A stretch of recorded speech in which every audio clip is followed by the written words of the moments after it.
Hello mga kakuripot. Nandito pa rin kami sa aming lote, sa aming biniling lupa. Just to show you, nang gaganda itong bulaklak dito pagka ganito na summer.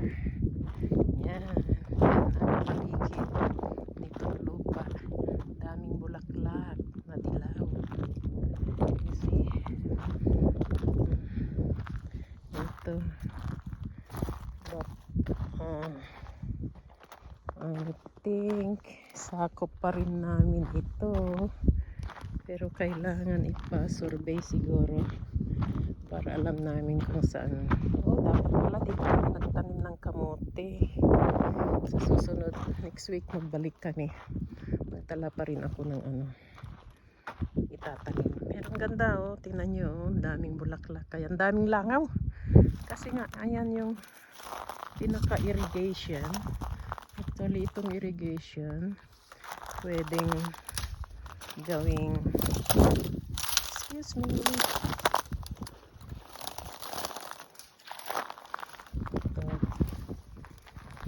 oops, ganda naman itong irrigation niya kasi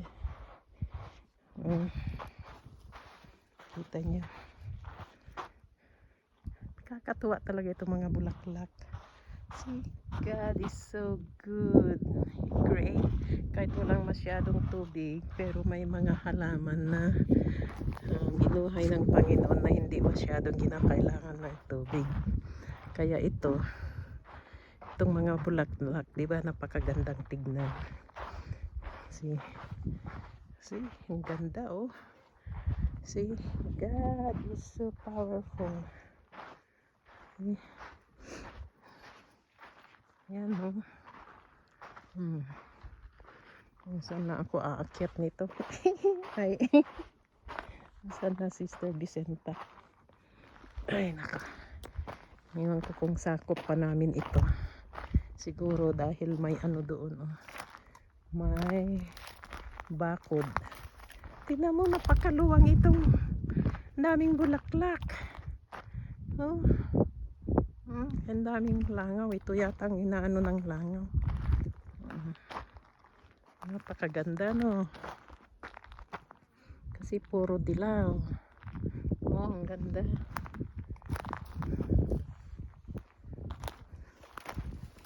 Itong irrigation niya. Saan ako bababa?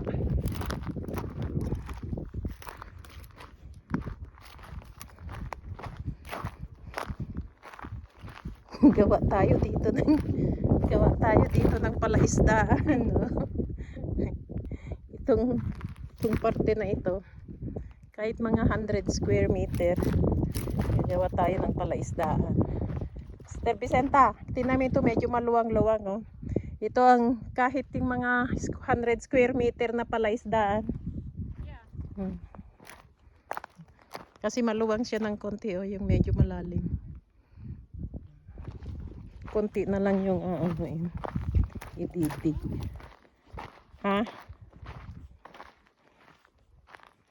Maano itong irrigation niya. Hanggang doon. Yan. That's the fence. Yeah, that's the fence, pero I don't know dito kasi dapat magpa-survey din tayo para malaman natin. Maybe next week. Yes, pa-survey natin para malaman natin yung mababakuran. Kahit ganyan lang na bakod ang ilagay natin. Para malaman kung ano yung mga kasi kailangan maglinis-linis dito ng konti, magtanim-tanim, ano ang dapat itanim.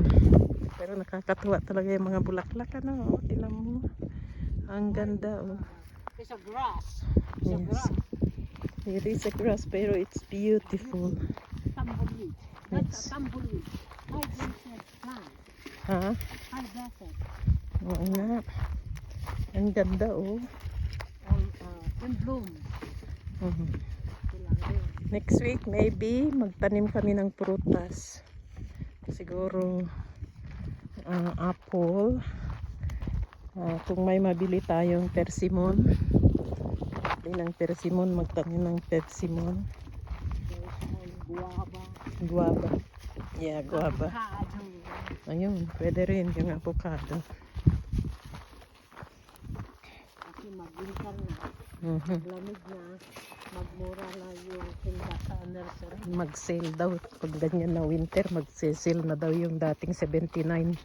Baka magiging 50 20. or 45. 20. 20 daw. Laki naman ng discount niya. Yung guava ngayon, $39 na. Oh yeah. Ang ganda. Ang dami talaga ng ano, yung bulaklak na dilaw. Oh. Napakadaming ganda, no? That's the nature. God is good. If you love nature.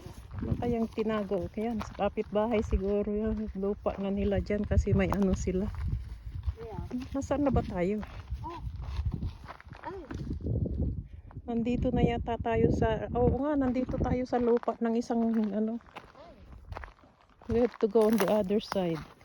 Kasi lupa na ito nung kabila. It's not ours anymore. Sorry about that.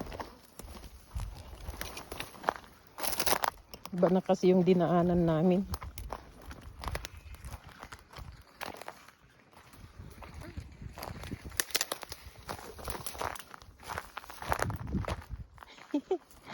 Para kami nasa jungle.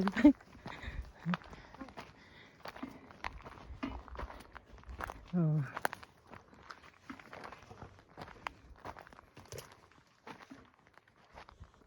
Dito na kami sa ano ng kapitbahay pala. Sa kanila na ito eh. Yeah. Yun, ito yung driveway natin. Sa kapitbahay na pala yung dinaanan namin. Okay. See, mayroon naman kapitbahay dito. So kahit ganyan lang muna na bakod ang gagamitin yung wire. Okay na yun. Medyo malambot ang lupa dito dahil pag umulan, oh, ito ang nangyari. Nagkaano na, ano bang tawag dyan? Na, ewan ko anong Tagalog niyan. Landslide.